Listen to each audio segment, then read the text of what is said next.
Ja, så er vi her igen, og i går lørdags, der var vi en tur i Helsingborg, og der var et lille arrangement, en del om frihed, kundskab og jorden, og de mange problemer, vi har. Og her optog jeg lidt en video, og den vil vi se nu. Kør på.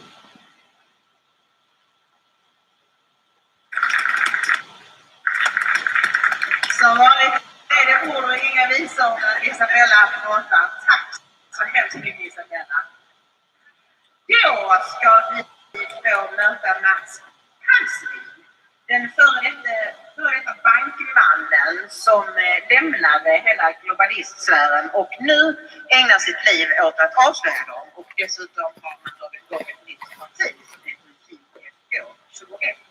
Vad har vi, Mats? Välkommen upp, Mats.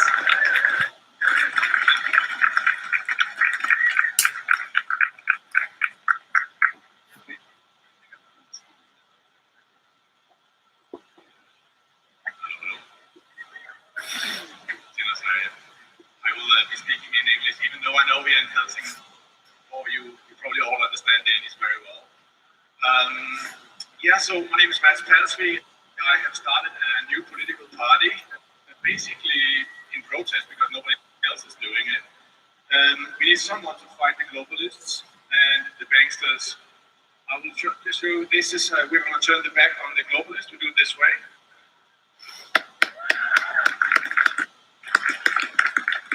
So we are now out in the streets talking with the ordinary citizens every day almost. We're wearing these yellow vests, trying to get enough signatures. So our party, or in the worst case, just myself, can be on the ballot for the next general election.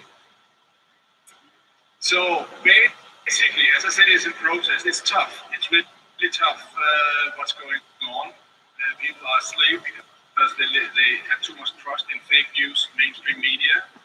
So I want to, even though I'm a Christian, it's a private thing. It's not something I talk about, but because I don't believe religion and politics should be mixed at all. But I would like to quote Buddha, because I was looking through my father's things here yesterday and I found this, and I think it's very beautiful. Buddha said, if it's not true and if it's of no use to people and if it's unpleasant, don't say it. If it's true and it's no use for people and it's unpleasant, then don't say it. But if it's true and it's of use to people, and it's even if it's painful for people, then go out and say it, because Buddha has compassion with people.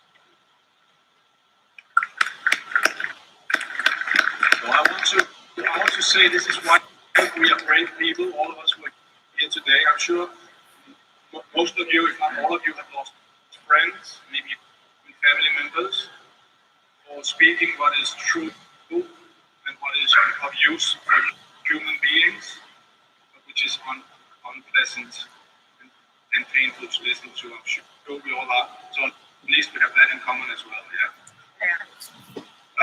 which is tough. We've all been there. So basically, I have a lot of stuff I want to say, and there are many other people who are going to speak, so I'll speak fast. One of the many painful things is the way money is created. And instead of creating money the way John F. Kennedy did the last 3 months, where he was issuing the money in the Ministry of Finance to the benefit of people without interest, without paying the private citizens, the private wealthy people who owned the American Central Bank, Federal Reserve, 6% every year. And the way Gaddafi did, the way he took the poorest country in the world to be one of the richest countries in the world in only 40 years.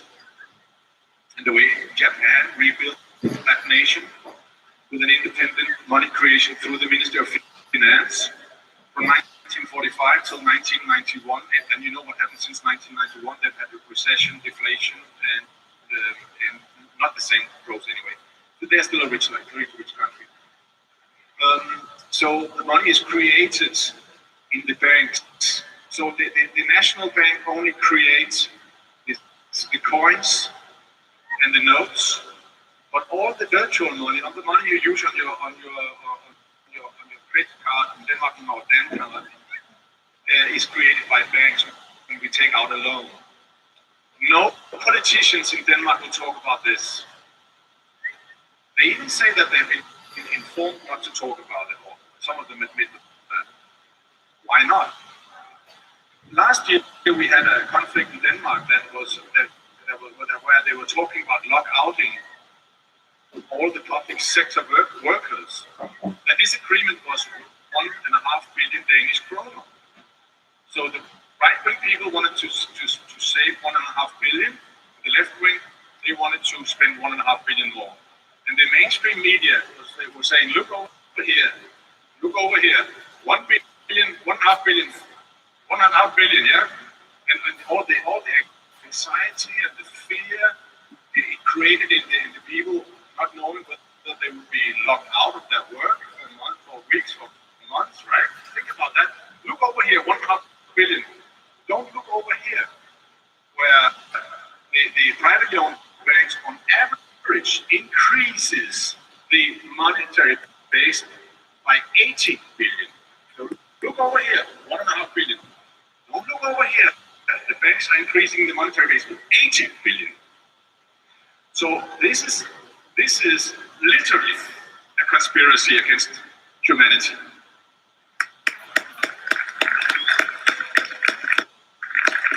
It's been going on for, if not thousands of years, hundreds of years.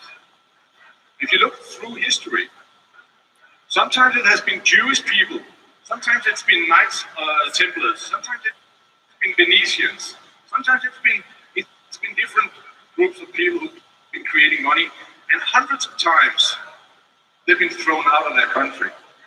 Now it's global, and we really literally need to go together. This is why I'm very happy to be in Sweden, even if I'm very, very busy in Denmark, trying to run a campaign for the next general election. We need to make it global because the banksters are globalists and they want to have their disgusting, evil new world order. So this is the money.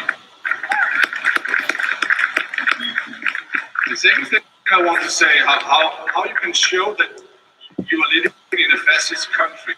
You know that when it's the corporations that they decide the legislation. That's fascism, because corporatocracy is the same as fascism. When big corporations decide the legislation in your country, you have fascism. That's it. Get over it. I know it's unpleasant, painful to listen to, but that's what you have. And you can see the legislation. Everything is always to the advantage of the corporations and never to the human beings. And one very lethal and very unpleasant and very painful and dangerous to humanity fact is 5G. They're rolling out their 5G and smart meters all over. We're all gonna die, basically. It's very painful. I'm a bit of a party pooper, but this is we need to stop it. We really need to stop it. I mean, we're talking about, they say that it's okay to put it up every 30 meters. So the 4G, we know 4G is carcinogenic. We know WHO say that this microwave, they are the EMF. They are very, very carcinogenic. We know it's very dangerous. We know 4G is dangerous. We know that 5G is 100 times stronger. So now every single political party in Denmark have decided to put up 5G, not 1 kilometer. I'd like to have 4G, no, every 30 to 50 meters. And it's 100 times stronger. So So you know that when men, huge big men, are going up to repair these 40 posts where they send out it has to be turned off, otherwise they die. Okay? So that you die if you go up, if you're near it, yeah? So now that I put it up 30 meters outside kindergartens, outside your homes where your babies, your children, your grandchildren are sleeping. This is the most extreme and also for me the most painful example of the evilness and the corruption, the level of corruption among politicians we have today in Scandinavia. It's unbelievable. They will even kill you. I mean, I'm sorry to say, I'm just saying it as it is. Buddha says so, yeah? Sorry. We have to do something about it.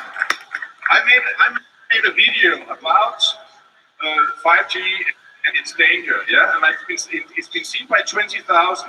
And I get a lot of friendly emails and a lot of encouragement, and we get more and more. But it's still only a tiny fraction of those 20,000 who are out in the streets. I mean, if not more people wake up, they're going to install it all over Denmark and probably all over Sweden as well. It's very, very horrible. I'll say two more quick things. Another thing I want to explain to you about the way the mass media is fake and it's lying and it's trying to divide us. They have all this red and blue crap about that. Some people are red and some people are blue and they fight against each other. They put up men against women, people with brown skin against people with white skin. They try to make us divided. We need to come together because it's a fight for survival. It's literally the fight humanity against a little tiny elite. It's human beings against the machine. Okay, this is what it's all about. And to give you an example, I'm out in the street, and I'm against the Marrakesh deal. To be honest with you, I'm very much against. My wife is a foreigner. My kids are born abroad. My son looks like a foreigner, very much so. My son-in-law is from Iran, but I'm against that United Nations can decide to send 200-300 million people into Europe. Why? Because the welfare state will collapse. Of course it will. Of course it will. And then what will happen? You'll have social tensions, and these people in power, they are experts in playing us out against each other. So we might even have, if it wasn't because most people are really, really nice, we might even have a civil war between people with white skin and people with brown skin. So I'm not saying it's going to happen, I'm just saying it's a risk, and we certainly know that some people will try to make that happen. So I want to explain to you the mainstream fake news media. They say that you are either a racist or, they always say these nicknames, yeah. So I'm both an anti-Semite and a Zionist, however that. Yeah, me too. They're not very smart, right? Let's just face it, yeah. But so you're either a racist or you have to allow 2 million people into your country living on welfare. So there's no middle. Well, actually there is. When I'm out getting signatures for my party, I was out in Brøndby, southern Copenhagen, and I got a signature from an Iraqi refugee, then a 60-year-old Turkish gentleman, and then a guy from Jorden-Frihed-Kundskab, which is the equivalent to Sverigedemokraterna. How can you come up with a third way which can bring people together, whether you are a refugee or a Turkish gentleman who have lived in Denmark for maybe 40 years? He has children and grandchildren, and he's a patriot like me. He loves Denmark just as much as I do. His children are born here, his grandchildren are born here. Why he has as much right to live in Denmark as I do? And then a guy from the Jorden-Frihed-Kundskab. Well, the way we say it in our party is the following: stop the wars. They are all illegal. 90% of the people who die, they are innocent. They call it collateral damage. According to NATO's own statistics, 90% is collateral damage. It's so disgusting. And so we should stop wars. We should apologize for the atrocities we have committed. I didn't commit it, but our corrupt politicians did it. We should apologize for that, and then we should offer to pay retribution. We should pay for the damages we've done.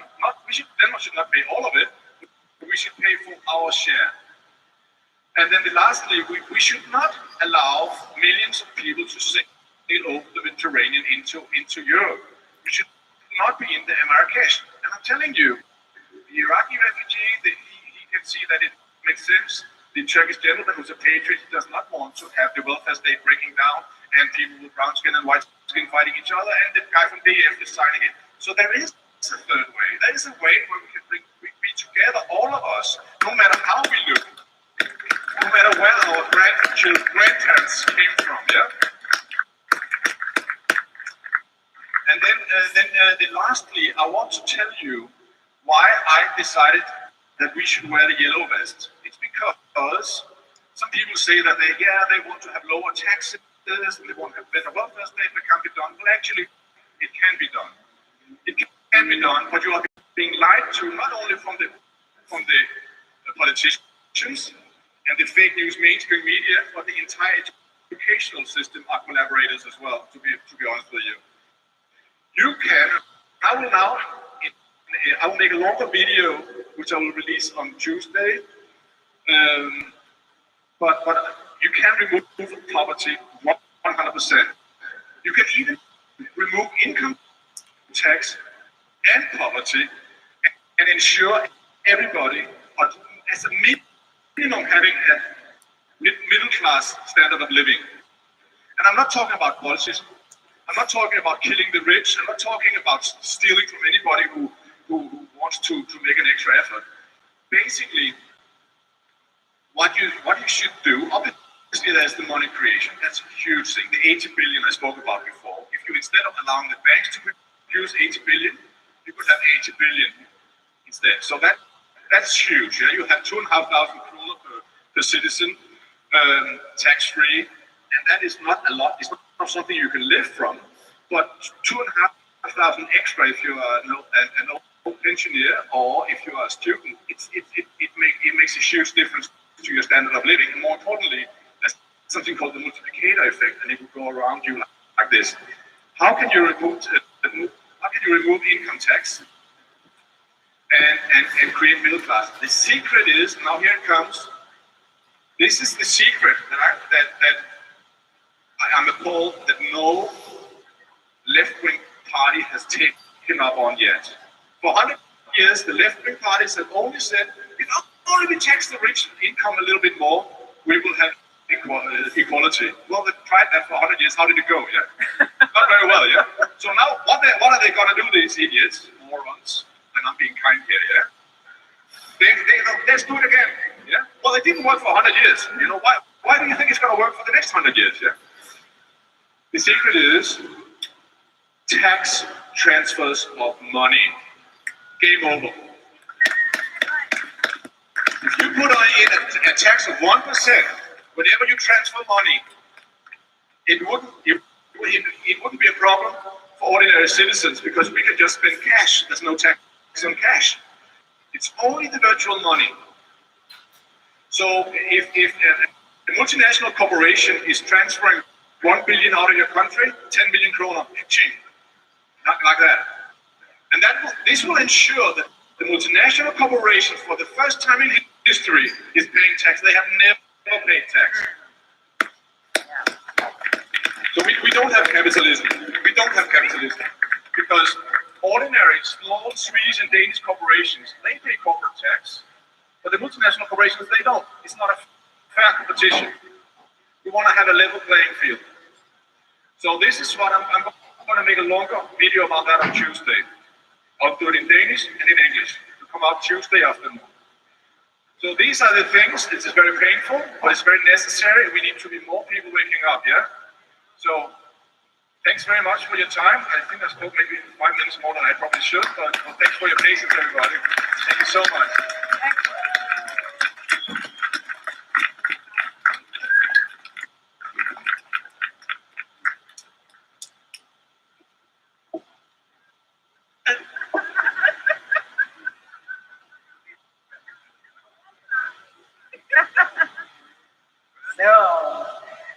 så hemskt mycket med smärtsteg. Jag hoppas att ni förstod vad han sa. Det är helt och läser vad han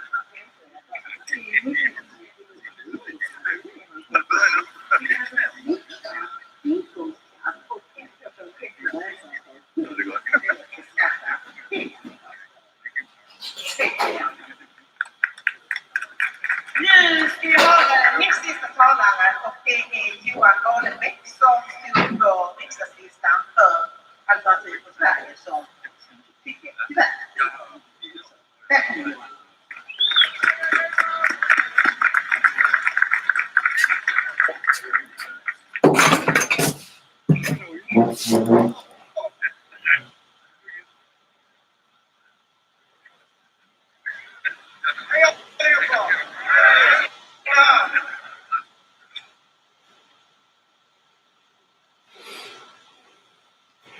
Ja, det var vores lille tur i går. Og den kan I jo så kigge på igen, der bliver derude. Jeg vil bare sige, ja, så er der ikke så lang tid tilbage, før der kommer til at ske noget. Tak for i dag.